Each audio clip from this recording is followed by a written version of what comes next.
Mario Party has been an oddity when it comes to Mario lore, but as we learned from our last video, there has been a canonical winner in every Mario Party entry so far. And with simple research, I think we've been able to uncover the winner of Mario Party 3. Who could it be?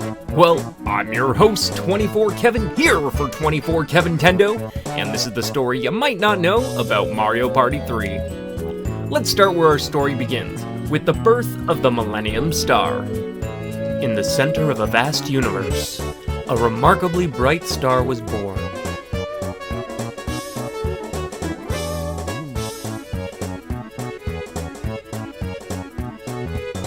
It was a star that is born only once 1,000 years, the Millennium Star. According to legend, whoever possessed the mystical star was destined to become the superstar of the universe. However, since the Millennium Star was but a newborn, it fell from the starry sky. Around that time, Mario and his friends were all happily relaxing. When suddenly the Millennium Star came crashing down.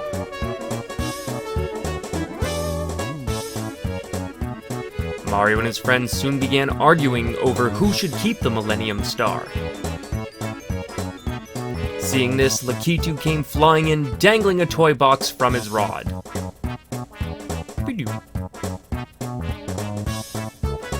That's right!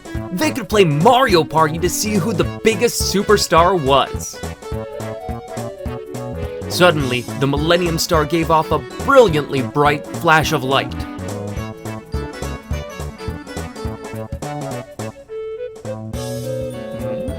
And with that bright flash, Mario and his friends were transported inside the toy box. Hi!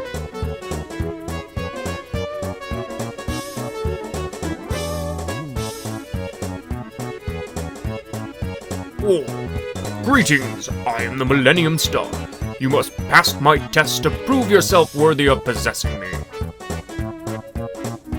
You must adventure across many lands and collect the star stamps.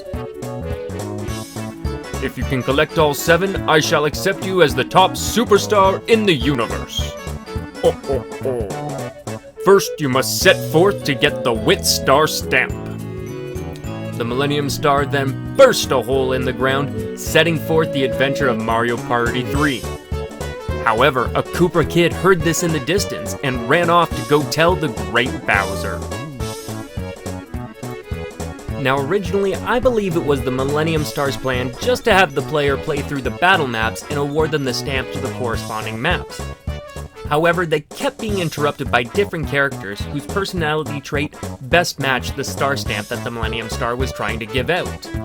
You would then do battle on various dual maps, with Wario vying for the Wit Star Stamp, Yoshi the Kindness, Donkey Kong the Strength, Peach the Love, and Mario the Courage Stamp, eventually winning out in the end.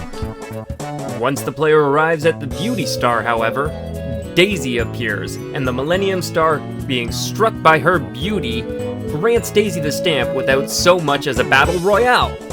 The player protests, and they decide to do battle on a dual map only, until they are interrupted by Bowser, who has been pursuing the player profusely throughout the game. One quick yeet from Daisy, and Bowser blasts off like Team Rocket. The player goes to the battle and ultimately defeats her. The Millennium Star is about to announce the final task, but Bowser accidentally smacks the stamp into the castle, which is captured by Waluigi, who isn't even recognized by anyone, and introduces himself, offering to give back the star if he is named Superstar. Fun fact, this probably marks the first ever canonical appearance of Waluigi, as no one recognized him and he fully has to introduce himself. So there you go, his origin story.